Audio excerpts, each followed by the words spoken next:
Uganda. James, it's good to have you in Manchester. Amen. I thank God that I'm here. And this is my first time to be in the UK. And the timing of the Lord is the best.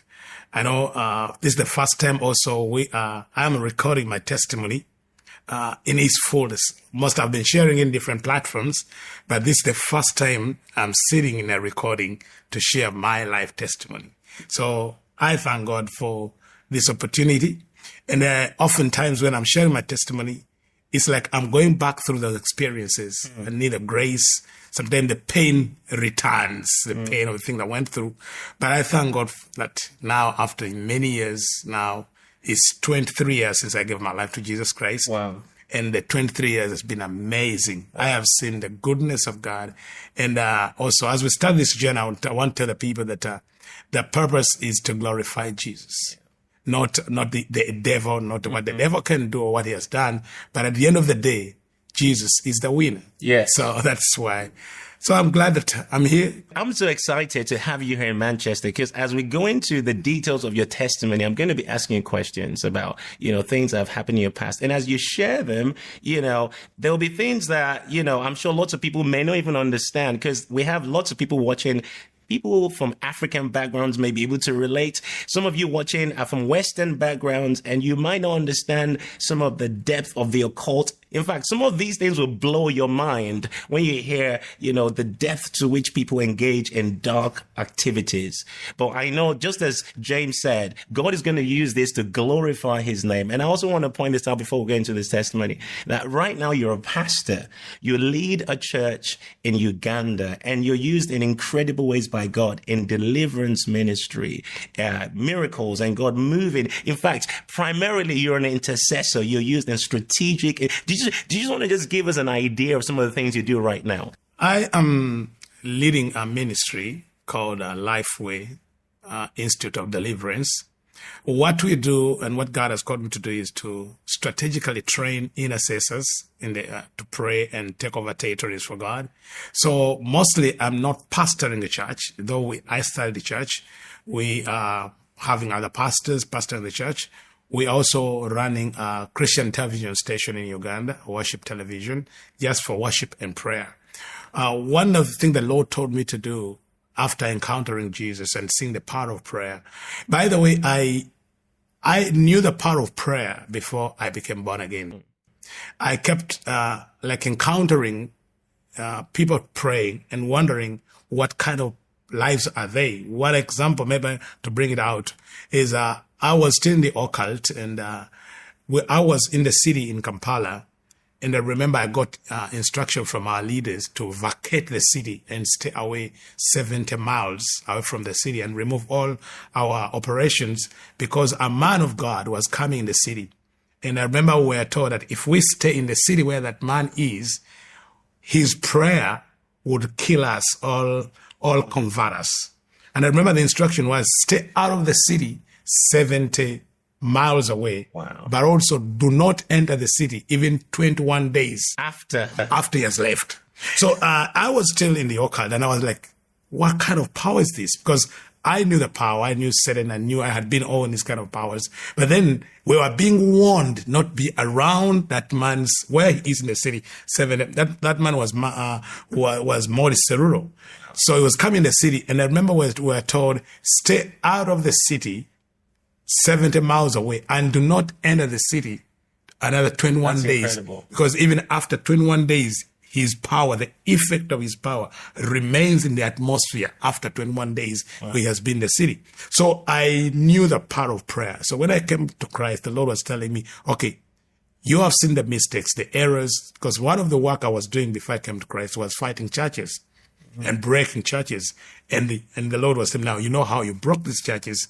And you know, what were the errors and the mistakes and the weaknesses? So can you train an army of intercessors all over the world to bring out, to stand and take territories? Wow. So we are working with nations like Sri Lanka. We will have work in Sri Lanka.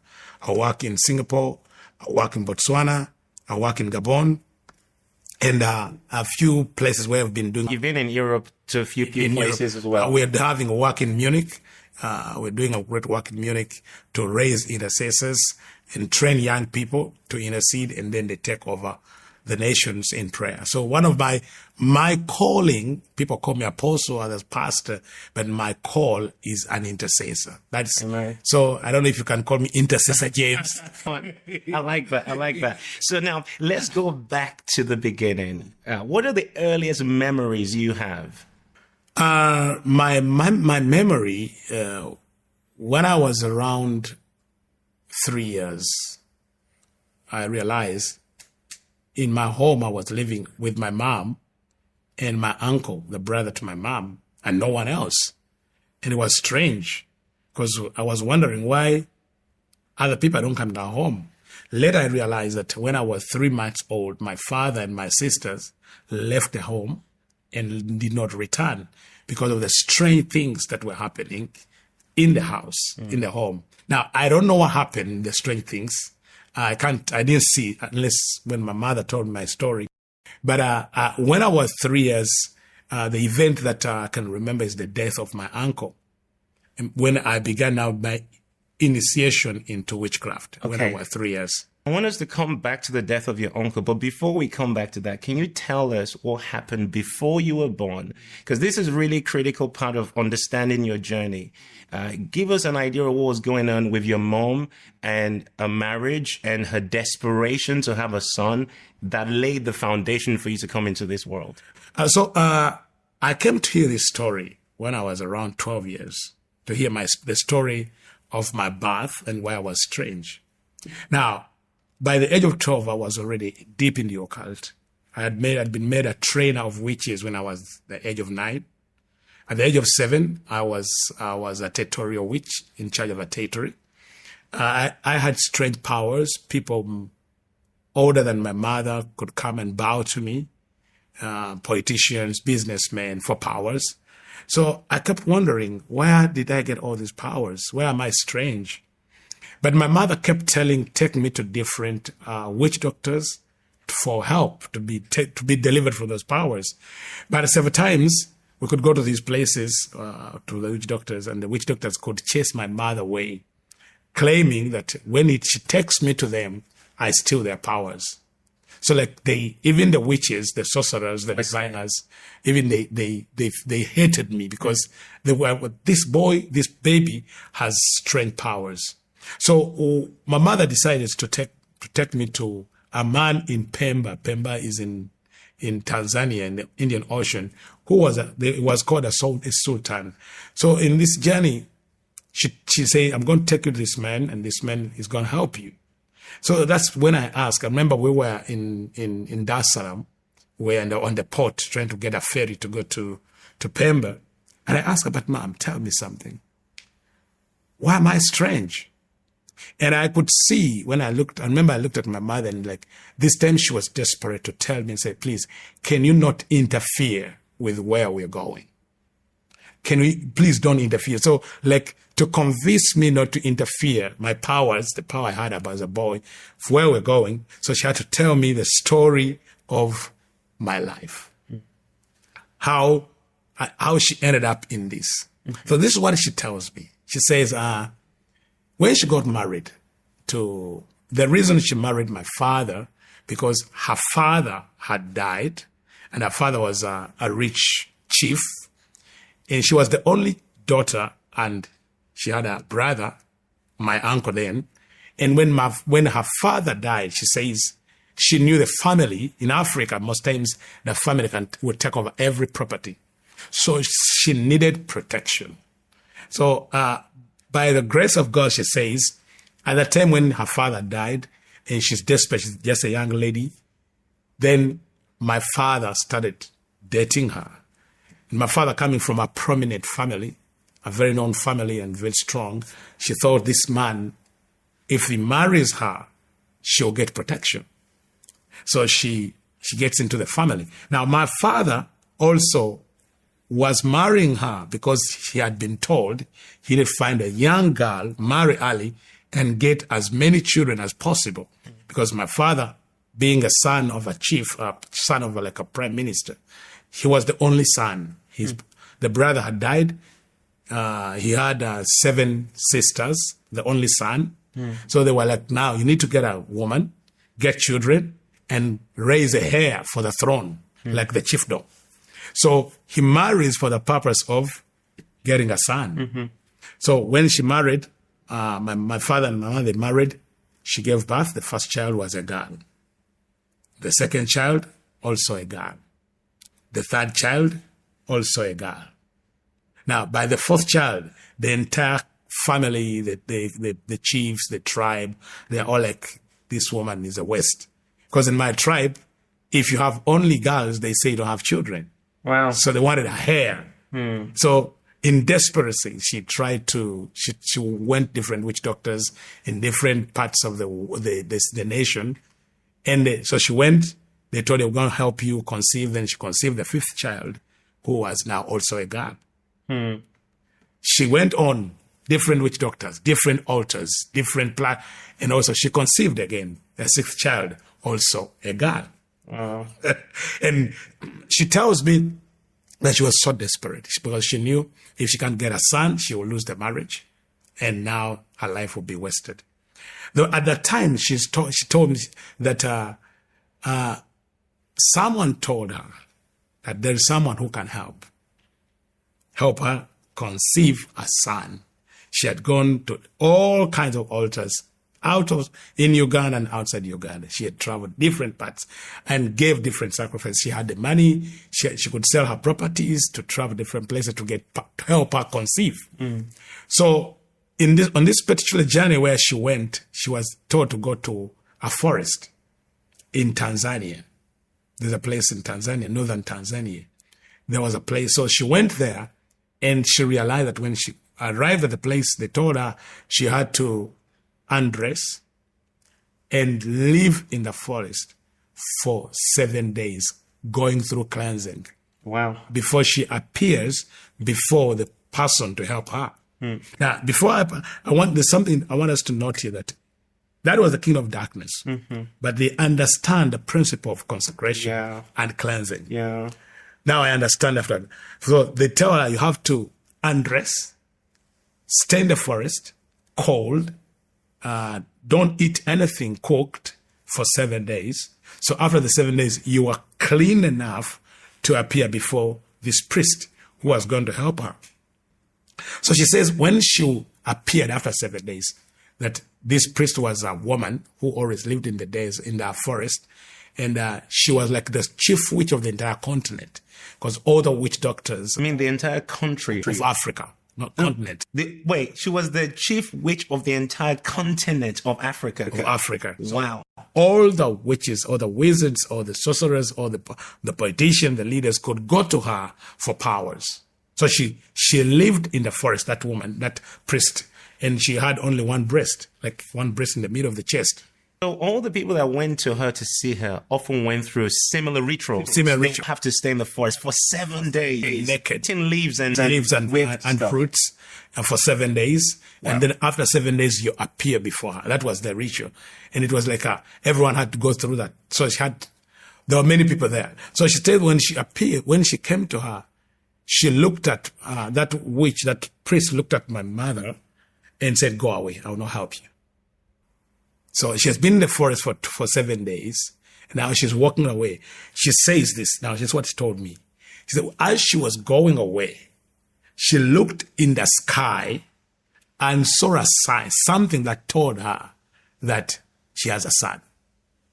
She doesn't know what told. So she walks back to the place where they register, and she tells them, "Please, I want to go and try again." Then they tell her, but also, if you try again, you have to go again through another 7 days. Wow. Now, the 7 days she went through, and then she went another 7 days, that's 14 days. Later, I'll be sharing with you, when I was sick, my deliverance, I had to go through the same cycle of being delivered. The 7 days and another 7 days, but now in the church setting. Because I want to tell people that salvation is free, but deliverance is a price. A price of consecration and being set apart. So she says that, so the second time, the next 7 days, she goes to appear. And when the priestess saw her and said, "You are back. You are back." Then my mother tells me, said, "Okay, I'm back, but you need to help me." Then this woman looks at her and says, "Well, I can help you, but I can see. Now, I don't know what eye they were using. I can see in the spirit, you have a son. But he's very far in the rocks. It's very far in the rock. In the rocks. Now, that's the statement of my mother. He's far in the rocks. And there is a strange star on him. If I bring him out, he will be a problem to our powers.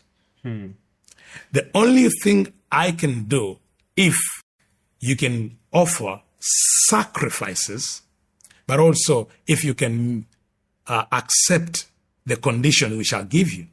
So my mother asked, what sacrifice? They told I have to give 7 cows for 9 months. That is 63 cows as a sacrifice. Wow. Then say, okay, I'll do that, because she was desperate and she had the means.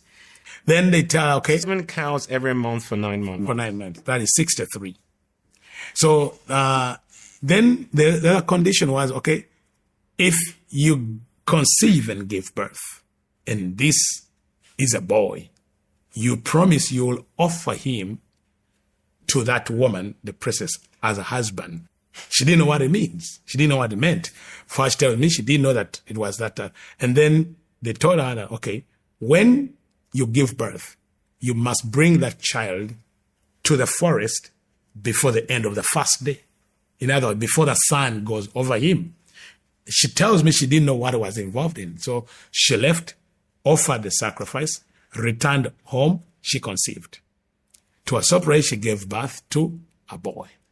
Now, the vow was to carry that boy from the city where she gave birth to the forest around 300 and maybe 400 kilometers away from the city. And that is 1975. The transport means was not that good. I don't know how she traveled. So she travels from the city in Kampala to go to fulfill the vow. What shocked her, she tells me, when she arrived at the forest, this time she didn't go through the ritual, but there was like a wedding. Hundreds of people were gathered. They knew she was coming. Gathered for what?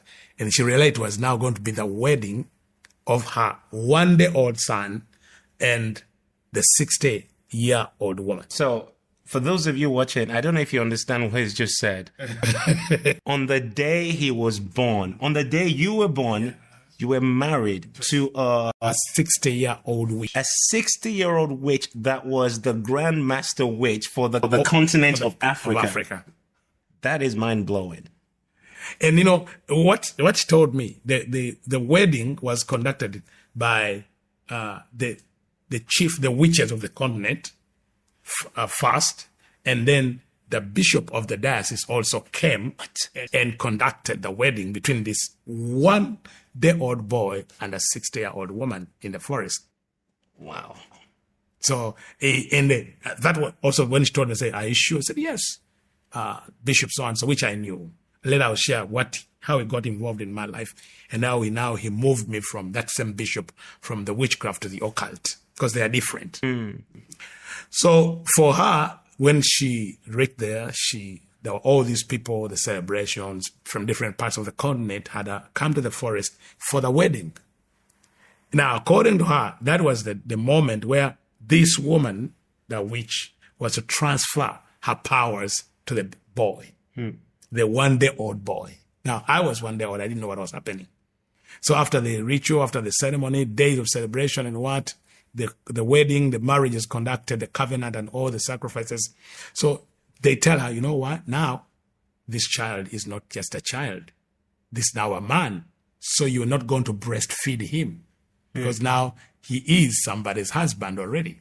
Wow. And she told me that in her mind, she said, well, okay, I'll go home. These people will not be there. I have to breastfeed my child. I've suffered a lot. I've paid the price. I have done all this.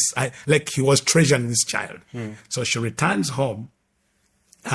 When she went home, my father said, where have you been? He said, okay, I had all this and this. So did your father not know what she was doing? He didn't know.